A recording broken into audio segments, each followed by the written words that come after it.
Morning everybody. Welcome to legal vees academy. आज हमारा third session है इंडियन कॉन्ट्रैक्ट एक्ट 1872 का। तो आज हम लोग इंडियन कॉन्ट्रैक्ट एक्ट पूरा एंड करेंगे। साथ साथ हम लोग आगे एआईबी के एग्जामिनेशन कैसे देना है वो थोड़ा सा डिस्कस करेंगे at the end of the session. तो लास्ट क्लास में हम जो सेक्शन 147 तक कंप्लीट कर रखा था।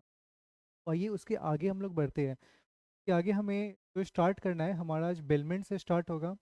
प्लेज कंप्लीट करेंगे और उसके बाद हम लोग एजेंसीज जाके सम अप करेंगे। ये सारे पार्ट जो आज मैं पढ़ाने वाला हूँ आपको इम्पोर्टेंट है, बट इतना भी इम्पोर्टेंट नहीं है कि आप पूरा अच्छे से इन चीज़ों को याद रखें। हमारा जो भी आज स्टार्ट होने वाला है चैप्टर 11, सॉरी चैप्टर 9, ये है आपका जो डील करता है, देखिए बेलमेंट पे और प्लेज पे। ये वो टॉपिक मैं आपको आज पढ़ाता हूँ, उसके बाद एजेंसी पे स्विच करके टोटल करता हूँ। तो ये सेक्शन 148 पढ़ते हैं हम लोग। कहाँ से कहाँ तक आता है ये सेक्शन, ये देख लीजिए, ये आगे मेंशन होगा। तो अभी हम पढ़ेंगे बेलमेंट क्या होता है, बेलर क्या होता है और बेली क्या होता है। पहले बेलमेंट पे देखते हैं। तो delivery of goods from one person to another person for some purpose upon the contract that when the purpose is accomplished. जब कोई पर्पस अकॉम्प्लिश्ड हो जाता है, the goods shall be return और डिस्पोज्ड ऑफ। ठीक है, disposed of according to the direction of the person of delivering. कोई भी पर्पस के लिए हम कोई गुड ट्रांसफ़र करते हैं, ठीक है, वो डिलीवर करते हैं किसी, और जब उसका पर्पस फुल हो जाता है हमारा, तो उस अकॉर्डिंग टू द ओनर, जो भी उस गुड्स का ओनर है, हम उसके अकॉर्डिंग या तो डिस्पोज ऑफ कर देते हैं या तो उसे रिटर्न कर देते हैं। यही चीज़ बोल रहा है बेलमेंट में। तो इसमें आपका दो टर्म है। जो बेसिक टर्म है आपको याद रखना है कि बेलर क्या होता है, बेली क्या होता है। तो बेलर क्या होता है, the person who delivers the good. जो डिलीवर करता है गुड को उसको कहते हैं बेलर। और बेली क्या होता है, जिसको रिसीव होता है गुड, वो हो जाएगा बेली। आगे आइए, आगे के सेक्शन में हम लोग देखते हैं सेक्शन 149 क्या होता है। तो ये है आपका डिलीवरी टू बेली। ठीक है, आवाज़ आ रही है आप लोग को? चलिए ठीक है। तो ये सेक्शन 149 आपका क्या कहता है, ये उतना इंपॉर्टेंट नहीं है, आपको इतने ये सब क्वेश्चंस तो नहीं आएंगे, बट एक बार देख लेते हैं हम लोग, आगे तो फिर छोड़ना क्यों है। इसमें दो तरीके का होता है, कौन करता है, तो दो पॉइंट है इसमें, एक एक्चुअल होता है, एक कंस्ट्रक्टिव होता है। तो एक्चुअल क्या होता है, तो जब physical hand over of the goods करते हैं तो वो एक्चुअल के लिए एक्चुअल टर्म यूज़ करते हैं हम लोग। Second is constructive. कंस्ट्रक्टिव में क्या होता है कि doing something that has the effect of putting the goods into the position of the बेली। ठीक है, इसको कहते हैं आपका कंस्ट्रक्टिव आ जाता है। तो इसमें एक चीज़ और बताते हैं, ये जो ट्रांसफ़र ऑफ गुड्स होता है, इसको हम लोग विदाउट ओनरशिप ट्रांसफ़र करते हैं। यहाँ पे ओनरशिप वाला चीज़ नहीं आना चाहिए। आगे के सेक्शन में हम लोग देखते हैं 150। ठीक है, अभी तक आपको सेक्शन 148 याद रखना है, बेलमेंट है, 148 से स्टार्ट होता है और फर्दर आगे हम लोग बढ़ते हैं। 150 है आपका बेलर ड्यूटी क्या होता है उसका, बेलर का, ये हम लोग यहाँ देखेंगे। तो एक लाइन में है ये, बस ये पढ़ते हुए हम लोग आगे बढ़ेंगे। तो ये है आपका baler must disclose the fault. जो अगर गुड्स में आपको कोई फॉल्ट है तो वो उसको डिस्क्लोज करना कंपलसरी होता है, मैंडेटरी होता है। आगे है that he is aware of and materially interfere with the bailee's use. जो भी यूज़ हो रहा है बेली का, वो उसको कंफर्म होना चाहिए कि how the product will get used. तो ये एक बात होता है कि वहाँ पे कहता है, तो वो ये चीज़ एक याद रखना है। नेक्स्ट हम आते हैं सेक्शन 151 पे। ठीक है, एक एग्जाम ये है पर ज़रूरी नहीं है, एग्जाम्पल देखते, ये देखते हैं सेक्शन 151 देखते हैं। ये है केयर। ऑब्वियसली अगर कोई हम गुड्स देते हैं किसी को, तो फिर बेली का रिस्पॉन्सिबिलिटी होता है कि उसको केयर के साथ रखे और एज इट इज़ रिटर्न भी करे। तो ये सेक्शन 151 कहना चाहता है। उसके बाद हम आते हैं सेक्शन 152 पे। 152 बोलता हमें बताता है no liability in absence of special contract. कोई लाइबिलिटी नहीं होगा स्पेशल स्पेशल कॉन्ट्रैक्ट के कंडीशन में। ये सब चीज़ उतना इंपॉर्टेंट नहीं है, अगर आप चाहो तो एक बार रीडिंग डाल लो। ठीक है, उसके बाद 153 पे आता है termination of bailee's act consistent with terms. इसमें बता रहा है कि bailee acts contrary to condition of bailment. तो फिर उसको हम लोग कहेंगे बेलर में टर्मिनेट द बेलमेंट। जो भी टर्म बेलर होगा वो बेलमेंट को टर्मिनेट कर सकता है अगर वो कॉन्ट्ररी टू कंडीशंस हो जाता है। तो ये टर्म याद रखिएगा, contrary to conditions. Next section आता है 154 पे।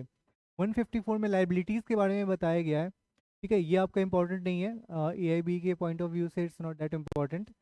155 देखते हैं, वो भी लाइबिलिटी है। उसके बाद mixing without consent separable goods, फिर मिक्सिंग के लिए ये सारे जो सेक्शन है ये आप चाहो तो छोड़ दो, देखने की ज़रूरत नहीं है। ये सब क्वेश्चंस आपके आएंगे नहीं उसमें।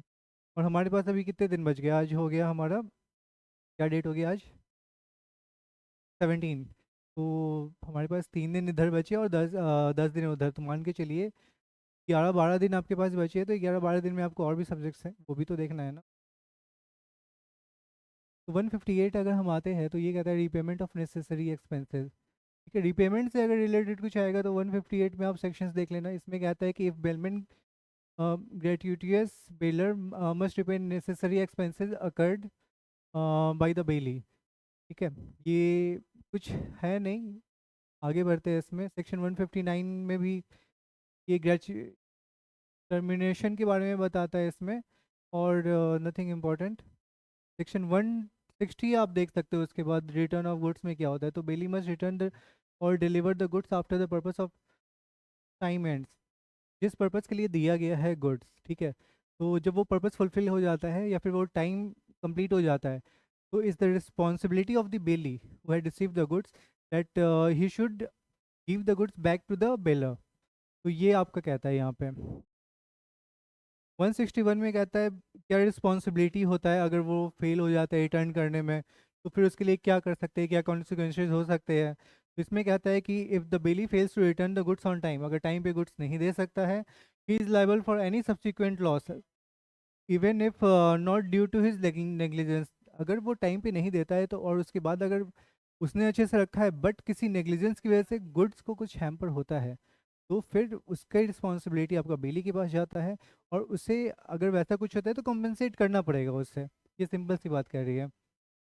आगे अगर हम बढ़ते हैं तो 162 termination bye death. Termination bye death फिर 63, 64, 65 ये आपका उतना इंपॉर्टेंट नहीं है, इससे इससे आपके क्वेश्चंस नहीं आने वाले हैं।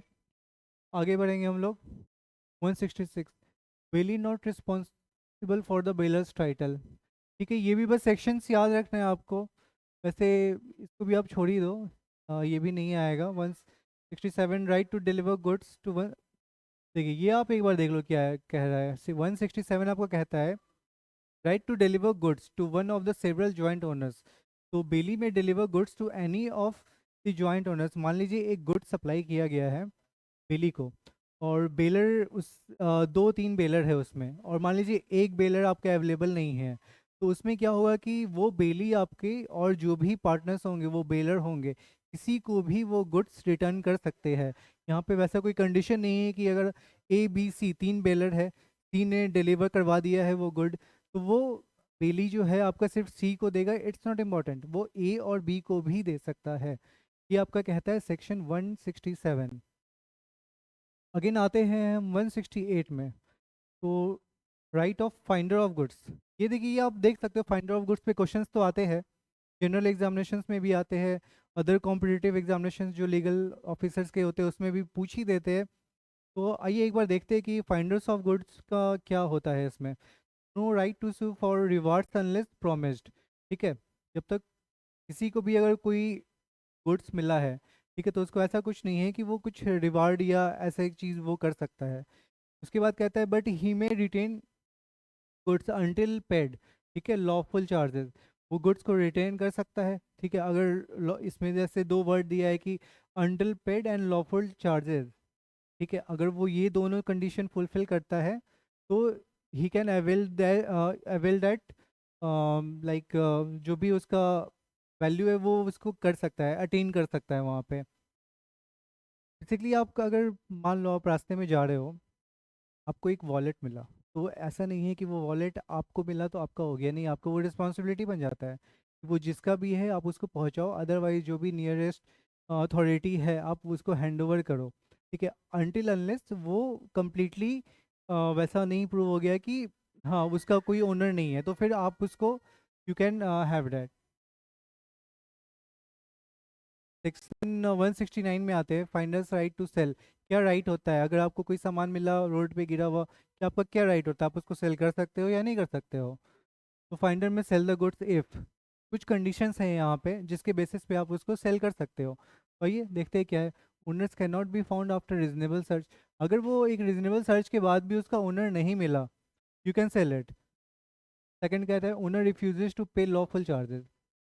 अगर वो लॉफुल चार्जेस जो भी होता है उस गुड्स से रिलेटेड वो रिफ्यूज करता है पेमेंट की।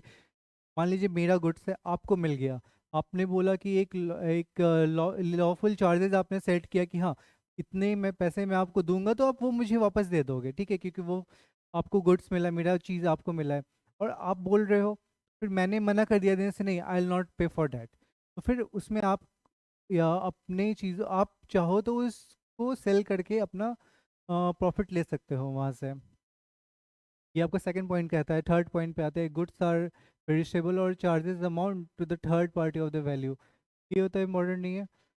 आगे बढ़ते हैं हम लोग सेक्शन 170 पे। बिलीज पार्टी, देखिए ये सब सेक्शंस आपको याद रखने का उतना ज़रूरत नहीं है, ये सबसे कुछ बनता नहीं है। जनरल लीन हो गया, बस एक बार आपको रीड आउट करना है कि क्या होता है क्या नहीं होता है। प्लेज इंपॉर्टेंट है। बेलमेंट के बाद, बेलमेंट किस पे था? 148 में था, तो बेलमेंट का सेक्शन याद रखिए 148। उसके बाद आप सीधे आ जाइए प्लेज पे। प्लेज का सेक्शन याद रखिएगा 172 से स्टार्ट होता है, ठीक है, और ये 179 पे एंड होता है। तो में आपको क्या है कि क्या कहता है, आप एक बार देख लो, पहले ये सेक्शन आप नोट डाउन कर लो, उसके बाद आप प्लेज के बारे में पढ़ो। Pledge is a specific type of bailment, ये एक स्पेसिफिक टाइप ऑफ बेलमेंट होता है। फिर the goods are delivered as a security, जो भी गुड्स हम डिलीवर करें वो एज अ सिक्योरिटी डिलीवर करते हैं। For the payment of the depth, किसी डेप्थ के लिए, अगर कोई डेप्थ ऑलरेडी है तो उसके लिए हम यहाँ पे एज अ सिक्योरिटी वो गुड्स ट्रांसफ़र करते हैं। और the performance of the promise, या फिर जो भी परफॉर्मेंस हमको करना है, जो भी प्रॉमिस की है उसके लिए जो परफॉर्मेंस करना है उसके लिए हम लोग वो गुड्स डिलीवर करते हैं। तो ये आपका हो गया। अब यहाँ पे कुछ टर्म है, जैसे बेली में आप आए थे तो बेलर देखे, बेली देखे। प्लेज में आए तो दो टर्म आपको याद करना होगा, एक होता है ऑनर, एक होता है पॉनी। ये दो टर्म होता है यहाँ पे, तो ये भी उससे उसी तरह सिमिलर ही होता है। तो पॉनर हम लोग किसको कहते हैं? The person who delivers the good, वही सेम चीज़ है। जो गुड्स को डिलीवर करता है वो पॉनर हो जाता है, और जिसको मिलता है, ठीक है, जिसको देखिए whom the goods are delivered, जिसको गुड्स हम डिलीवर करते हैं वो हो जाता है हमारा पॉनी। तो इसको हम लोग क्रेडिटर भी बोल सकते हैं एक तरह से, यानी जिसको जो मिलता है वो क्रेडिटर तो कहलाता ही है। तो ये चीज़ इसमें कह रहा है। आगे बस आप सेक्शन याद रखो कि प्लेज कहाँ आता है, पेमेंट कहाँ आता है, ठीक है, बस ये इंपॉर्टेंट याद रखना चाहिए। बेसिकली क्वेश्चन ऐसे भी पूछते हैं कि बेलमेंट पे अगर या प्लेज पे क्वेश्चन पूछा जाएगा तो उन्होंने दे रखा हुआ कि कितने से कितने सेक्शन तक बेलमेंट आपका कवर करता है इंडियन कॉन्ट्रैक्ट एक्ट में, वो आपको याद रखना है, वो इम्पोर्टेंट है। प्लेज का मैंने अभी बताया है कि प्लेज के लिए अगर पूछा जाएगा तो आप बता सकते हो कि 172 179 कौन सा सेक्शन, ये सेक्शन किस पे डील करता है, तो जस्ट टेल देम प्लेज पे डील करता है। में और आपका राइट्स के बारे में बताया है या फिर रिटेन, ये सब आपको बिल्कुल भी इम्पोर्टेंट नहीं है एग्जाम पॉइंट ऑफ व्यू से, तो आई होप इसमें आप टाइम वेस्ट मत ही करना। इसके बाद आपका आता है, देखिए राइट्स एंड ऑल सब जो बता रहा है ये बहुत ही सिंपल सा चीज़ है, ये सब पे बहुत क्वेश्चंस नहीं बनता है। क्वेश्चंस आपको जो बनता है वो डायरेक्ट क्वेश्चंस आता है, और वो आपका हेडिंग टॉपिक से ही आता है। जब आप आते हैं 179 180 पे, ये इसमें क्या आता है? Pledge by the person having limited interest, ठीक है, लिमिटेड इंटरेस्ट के बारे में अगर पूछ रहा है आपसे तो फिर वो 169 हो जाएगा। इसमें pledge valid to extent of the pledgor limited interest, बहुत लीस्ट इंटरेस्ट वाले चीज़ों में आता है ये। 180 आपका कहता है स्यू करता है रॉन्ग डू, अगर कोई बेलर है कैन स्यू कर सकता है कब? जब कुछ गलत किया जाए उन चीज़ों के साथ, जैसे for injury to goods of deprivation of use, कोई भी गुड्स मिला है उसमें कुछ इंजुरी हो गया तो उसके लिए वो सू कर सकता है, ठीक है। बस ये सिंपल सा चीज़ बताया गया है। बस मैं ऐसे ही आपको जनरल टर्म्स में समझा दिया हूँ, ताकि आपको दिमाग में रहे कि अच्छा ये कुछ ये चीज़ आपका सुना हुआ है तो ये चीज़ कहाँ मिल सकता है, जिससे आपको सर्च करने में ईजी हो जाएगा। 181 में कहता है कि bailor and bailee can sue together से और सेपरेटली, मतलब दोनों एक स्यू कर सकता है, साथ में भी कर सकता है, अलग अलग भी कर सकता है। किसको कर सकता है? थर्ड पार्टी को, ठीक है। आपस में ही नहीं, ऐसा नहीं है कि आपस में ही लगे पड़े एक दूसरे को सू करने में, ये थर्ड पार्टी के कंडीशन में बता रहा है। उसके बाद आपका चैप्टर 10 आता है एजेंसी में, ठीक है। ये हमारा लास्ट यूनिट होगा, चैप्टर 10। ये हम पढ़ेंगे 182 से 238 तक। तो आपको बस ये याद रखो कि एजेंसी कहाँ से कहाँ तक स्टैंड करता है, ये ही इंपॉर्टेंट है इसमें। आगे अगर हम इसमें बढ़ेंगे तो एजेंसी क्या होता है, तो agency is the legal relationship where one person, ठीक है, वो क्या होता है, the agent is authorise to act on behalf of another. जो अनदर पर्सन होता है वो उसको हम लोग कहते हैं प्रिंसिपल। तो as to create legal relation with the third party, legal relation को क्रिएट करने के लिए हम लोग वो एक एजेंट क्रिएट करते हैं, ठीक है। ये एजेंसी का क्या काम होता है, वो एक एजेंट हायर किया, वो एजेंट हायर करने के बाद क्या किया, किसी भी थर्ड पर्सन को अपना जो भी वो प्रोडक्ट है वो उसको देने जा रहा है, उसके बारे में बता रहा है। तो फिर वो जब वो सेल करता है उस प्रोडक्ट को, ठीक है, तो वो एजेंट का काम होता है सेल करना। प्रोडक्ट कहाँ से आता है, सप्लाई कहाँ से होता है, एजेंसी से होता है। तो यहाँ पे ये चीज़ें आपकी बताई गई हैं। उसके बाद सेक्शन 182 में जाएंगे। 182 से स्टार्ट हो रहा है, 182 पे हम लोग आएंगे तो इसमें हमारा सिंपल डिफाइन किया गया एजेंट क्या होता है, प्रिंसिपल क्या होता है। आइए देख लेते हैं, एक एक लाइन का है। An agent is a person employed to do any act for another or to represent another in dealing with the third party। देखिए मैंने बोला ना कि थर्ड डील करने के लिए एजेंट को हायर किया जाता है, डील करने के लिए थर्ड पार्टी से। दैट प्रिंसिपल कौन होता है, principal is the person for whom such act is done. Principal कौन हुआ, एजेंसी का जो होता है वो होते हैं प्रिंसिपल, जिनके लिए एजेंट काम करता है उसको प्रिंसिपल कहते हैं। चलिए आगे देखते हैं हम लोग, आगे क्या है। देखिए यहाँ एक लाइन है, an agency can be created in several ways. बहुत सारे तरीके से एजेंसी को क्रिएट कर सकते हैं। तो बेसिकली दो चीज़ें हैं, एक्सप्रेस होता है, इम्प्लाइड होता है। वो आप देखिए क्या होता है, दो एग्री हम लोग पहले पढ़ेंगे एक्सप्रेस एग्रीमेंट के बारे में, जो कि सेक्शन 186 में रहता है, ठीक है। ये आप याद रखना, 186 किससे डील करता है, तो एक्सप्रेस एग्रीमेंट से डील करता है। ये आपका एजेंसी में एक्सप्रेस एग्रीमेंट से डील करता है, ठीक है। और उसके बाद इसमें क्या कहता है, when the principal appoints the agent verbally या फिर रिटर्न। राइटिंग में अगर एजेंट को, यहाँ पे देखिए क्या कर रहा है, अपॉइंट करता है, ठीक है। Appointment of the agent in writing और ओरली वर्बली, ठीक है, तो उसको हम लोग क्या कहते हैं, उसको हम लोग कहते हैं एक्सप्रेस एग्रीमेंट। सिमिलरली यहाँ पे देखिए क्या लिखा है, ऑथोरिटी क्लियरली गिवन थ्रू, क्या है, वर्ड्स। अगर वर्ड्स में बोले, देखिए ओरल में दे दिए, रिटर्न में दे दिए और फिर या फिर written authority, power of attorney जब देते हैं तो रिटन अथॉरिटी। तो फिर हम, यही चीज़ है, ये दो तरीके से हम लोग एजेंट को हायर कर सकते हैं। आगे हम लोग बढ़ते हैं, ठीक है। ये मैंने छोटा सा आपके लिए चार्ट बनाया है, ठीक है।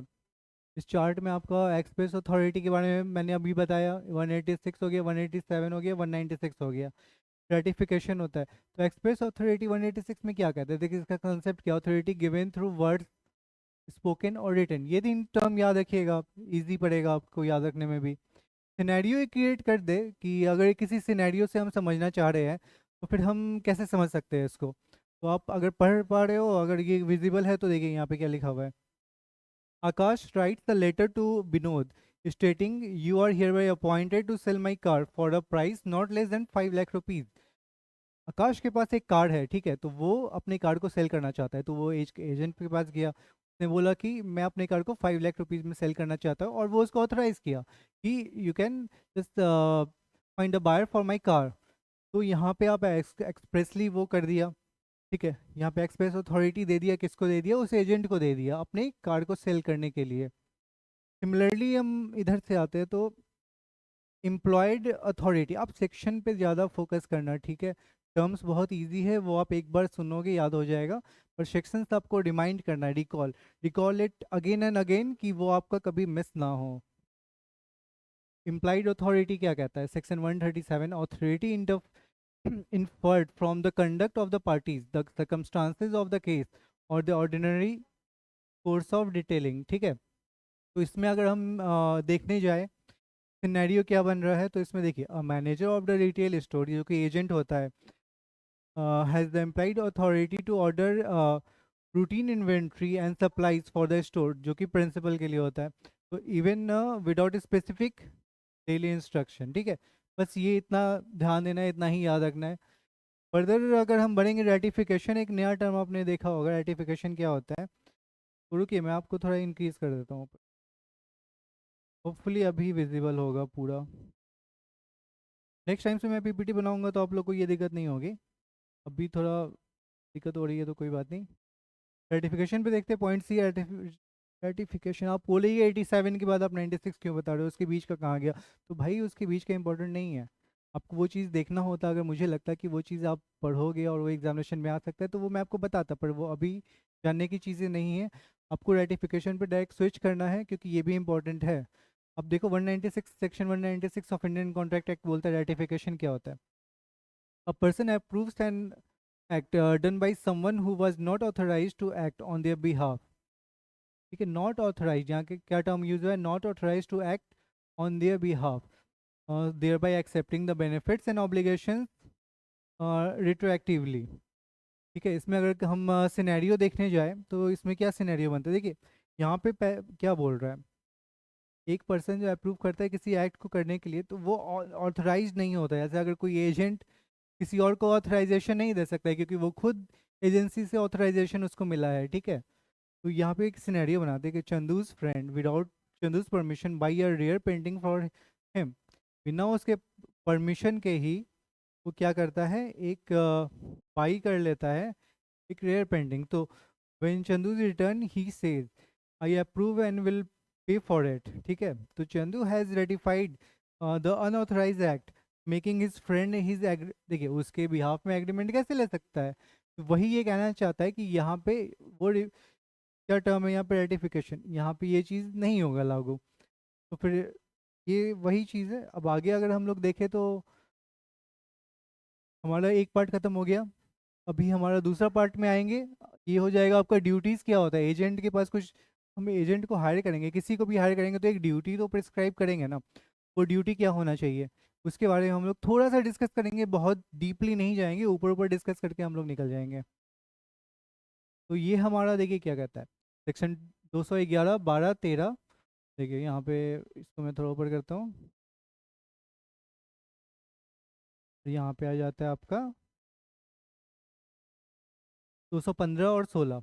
ठीक है, आपको इम्पोर्टेंट वैसे बहुत नहीं है बट आप एक बार देख लो कि क्या होता है। फॉलो इंस्ट्रक्शन, ये तो आप नाम से ही समझ पा रहे हो, फॉलो हो सकता है इंस्ट्रक्शन। तो यहाँ पे कोई भी ड्यूटी को असाइन किया गया हो तो एजेंट का ड्यूटी होता है कि वो इंस्ट्रक्शन को बहुत ही केयरफुली फॉलो करे। और अपार्ट फ्रॉम दैट इंस्ट्रक्शन वो अपने मन से उस कोई भी अदर स्टेप्स नहीं ले सकता है। ये कहता है हमारा सेक्शन 211। इसी तरीके से duty to exercise skill and intelligence 212 हो गया। Duty to render proper account 2013, and duty not to deal on the own account, अपने अकाउंट से भी डील नहीं कर सकता। ये सब चीज़ें कहता है, ये सब चीज़ उतना इंपॉर्टेंट नहीं है, आप बस एक पहला याद रख सकते हो। वैसे एग्जामिनेशन पॉइंट ऑफ व्यू से तो 211 भी इंपॉर्टेंट नहीं है। तो सिनेरियो मैंने आपके लिए दे रखा है ताकि आप इजीली उसको समझ सको। तो आप एक बार पीपीटी जो आपको ये पीडीएफ या पीपीटी कुछ भी आपको चाहिए हो, सबसे पहले आप लीगल विज एकेडमी को ज्वाइन करिए, उसके बाद वहाँ पे आपको सब कुछ अवेलेबल हो जाएगा, ये पीपीटी हो चाहे फिर अदर चीज़ें हो। तो आगे अगर हम लोग बढ़ेंगे तो आ जाते हैं हम लोग रिवोकेशन कैसे होता है, revocation and termination of agency 201 से 210। बस आप ये याद रखो कि रिवोकेशन की जब बात की जाएगी तो वो किस सेक्शन में आएगी, तो आपको सिंपली जाना है, करेक्ट करके आना है 201। ठीक है, वहाँ पे आपका रिवोकेशन एंड एजेंसी के बारे में पूरा डिस्कस किया हुआ है। थोड़ा सा हम लोग देखते हैं क्या है। An agency is terminated by the principal revoking the authority और the agent renouncing the business और by the completion of the business. जब कंप्लीट हो जाता है या फिर डेथ हो जाए, इंसैनिटी और इंसॉल्वेंसी। ये कुछ टर्म है यहाँ पे, कैसे रिवोक कर सकते हैं, ये सारे टर्म्स हैं। इसके बेसिस पे हम उन चीज़ों को रिवोक करके आगे बढ़ सकते हैं। देखिए यहाँ पे भी मैंने वही आपको बताया है कि ये सेक्शंस मैंने मेंशन किया है। टर्मिनेशन का क्या मोड हो सकता है 201 में डिस्कस करता है, तो revocation, renunciation, completion of the business, देखिए कंप्लीट हो जाता है, डेथ होता है, इंसैनिटी होता है, या फिर प्रिंसिपल जो होता है वो इंसॉल्वेंट हो जाता है। तो ये कंडीशन होता है आपका टर्मिनेशन ऑफ द मोड्स का। ठीक है, आगे अगर हम बढ़े, रिवोकेशन टाइम क्या हो सकता है, तो अगर टाइम पे डिस्कस करें तो हम लोग 203 में आएंगे। ठीक है, रिवोकेशन का टाइम है तो the principal can revoke the agent's authority, ठीक है, एजेंट्स अथॉरिटी एनी टाइम, कभी भी कर सकता है, before the agent has exercise the authority to bind the principal. ये सिंपल सी बात है, इसमें रिवोकेशन ऑफ टाइम के बारे में बताया है। उसके बाद आगे इरिवोकेबल एजेंसी, नहीं ये इंपॉर्टेंट नहीं है, ये बस रहने दीजिए आप। उसके बाद आप आते हैं agent's duty to the principal, agent का क्या ड्यूटी होता है टुवर्ड्स द प्रिंसिपल। तो ये सेक्शन आपका स्टार्ट हो जाता है वही सेक्शन 211 से होता है। तो इसमें देखिए, ये मैंने आपको, अच्छा ये स्लाइड आपको लगता है रिपीट हो गया, ये पहले भी तो मैंने आपको बता ही रखा है, तो ये वही चीज़ है। तो उसके बाद ये है principal duties of the agent. Principal का भी तो कोई ड्यूटी होगा, अगर एजेंट का कोई ड्यूटी होगा टुवर्ड्स प्रिंसिपल, तो प्रिंसिपल का भी कोई ड्यूटी होगा टुवर्ड्स एजेंट, क्योंकि दोनों तो एक दूसरे के हिसाब, मतलब एक दूसरे को लेके ही चलना है ना, तो फिर उस हिसाब से इनका भी कोई ड्यूटी है, तो वो भी हम लोग देख लेते हैं।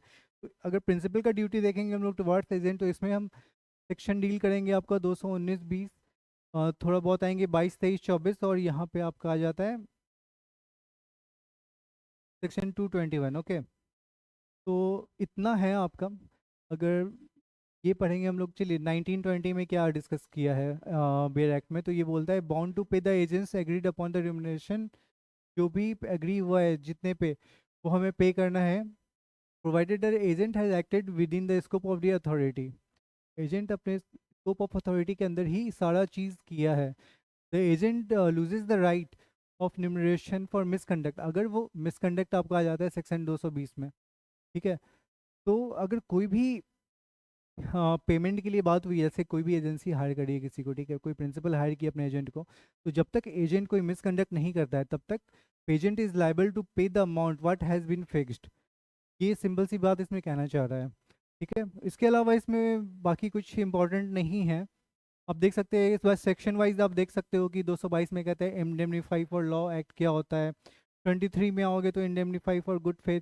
ये सब एग्जाम पॉइंट ऑफ व्यू से बिल्कुल भी इंपॉर्टेंट नहीं है, खासकर एआईबी के ये तो बिल्कुल नहीं है। अगर अदर कॉम्पिटिटिव एग्जाम्स की आप तैयारी कर रहे हो तो उसके लिए आपके इंपॉर्टेंट होगी, तो उसके लिए हम बाद में, आप बोलोगे तो फिर से सेशन लाएंगे जिसमें बहुत डिटेल में इसको डिस्कस करेंगे। उसके बाद हम आते हैं आपका सेक्शन 226 226 पे। 226 क्या कहता है, principal is bound for what, contracts made by the agent have the same legal effect, ठीक है, as if the principal had made them in a person, जब वो बनाया गया था तो सेम ही लीगल इफेक्ट होगा उसका। The principal is bound to the third party, principal third party को बाउंड होता है। जैसे देखिए इलस्ट्रेशन में इसका मैंने क्या दिया है, agent buy raw materials for from the for the principal the seller, third party जो कहलाएगा, can sue the principal for the payment. अगर प्रिंसिपल के लिए वो खरीदा है और फिर प्रिंसिपल डिनाई टू पे, ठीक है, तो उसके लिए उसको सू किया जा सकता है, यही कह रहा है इसमें। 226 आप याद रखना। उसके अलावा एक्सप्रेस एक्सेस ऑफ अथॉरिटी या फिर नोटिस टू एजेंट, ये सब उतना इम्पोर्टेंट नहीं है। आगे आपको इसमें बेसिकली सेक्शन याद रखना है, तो बेलमेंट का सेक्शन याद रखना है, प्लेज का सेक्शन याद रखना है, फिर एजेंसी कहाँ से स्टार्ट होता है वो आपको याद रखना है। उसके बाद आपका 230 में कह रहा है एजेंट्स पर्सनल लाइबिलिटी, ये भी इतना इंपॉर्टेंट नहीं है, एक्सेप्शन टू सेक्शन 230, ठीक है। आइए आगे बढ़ते हैं। आप चाहो तो बस ये सब जो भी चीज़ें जब आपके पास आ जाएंगी ये पीडीएफ, तो एक बार रीड करना हो तो आप रीड कर लेना, क्योंकि ये बहुत क्रिस्प पीडीएफ है, आपको एक लाइन में ही समझ में आ जाएगा। फिर आपका आते हैं 231 232 233 पे। तो ये कहता है right of the party dealing with the agent personally. तो इसमें क्या कहता है, when an agent deal as if they were the principal, the third party has two option when the real principal intervenes, ठीक है।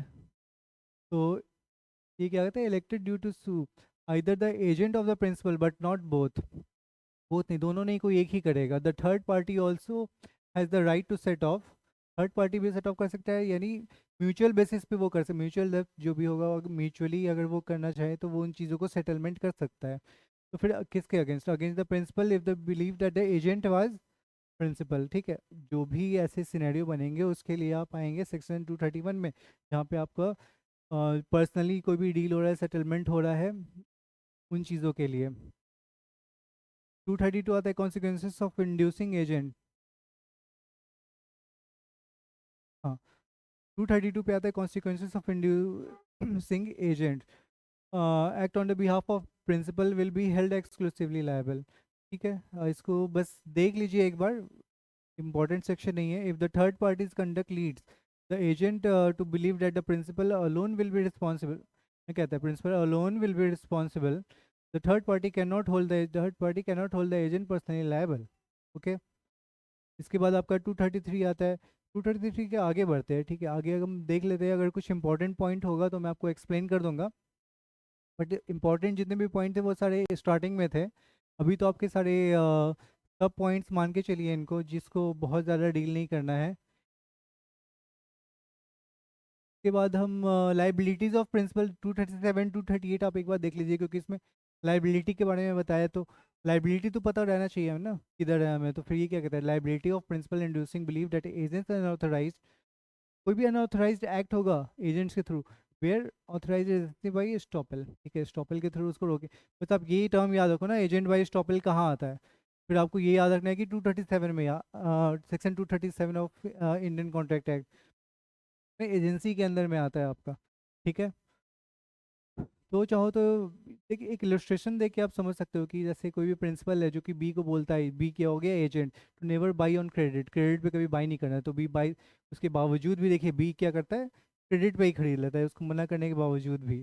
तो and A page the seller repeatedly, और एक कंटिन्यूटी में रिपीटेडली वो बाई कर रहा है और सेल भी कर रहा है, तो फिर ये चीज़ एक कंटिन्यूस फॉर्मेशन क्रिएट हो गया है। उसके बाद देखते हैं, a letter refuses to pay similar bill, देखिए सिमिलर वो बिल भी नहीं पे कर पा, वहाँ पे a letter refuses to pay the similar bill. ठीक है, उसके बाद A is bound to pay because A is pass conduct to lead the seller, यानी third party to believe that B had authority. यहाँ पे उसको लग क्या रहा है कि बी को, वो उसको ऑथोरिटी मिल गया है, और ये सारी चीज़ें मिस रिप्रेजेंटेशन के थ्रू किए जा रहे हैं, एक डील बन रहा है, एक सेल हो रहा है, फिर उससे प्रॉफिट भी गिन किया जा रहा है, तो वो सारे अनऑथराइज होंगे। देखिए यहाँ पे लिखा हुआ है ना, अनऑथराइज होंगे। ठीक है, तो आगे हम बढ़ते हैं। सेक्शन 238 भी वही है, इम्पोर्टेंट नहीं है आपके लिए। उसके बाद देखिए लास्ट तो है ही नहीं, अब हमारे पास ये लास्ट सेक्शन है आपका। इसके अलावा भी हमारे पास बहुत सारे सेक्शंस है इसके, इसमें जैसे आप बेयर एक्ट देखेंगे तो आपको दिखेगा कि ये टोटल आपका जा रहा है 238। यहाँ पे आता है एजेंसी आपका 238 पे ख़त्म हो रहा है, ठीक है, ये रहा 238।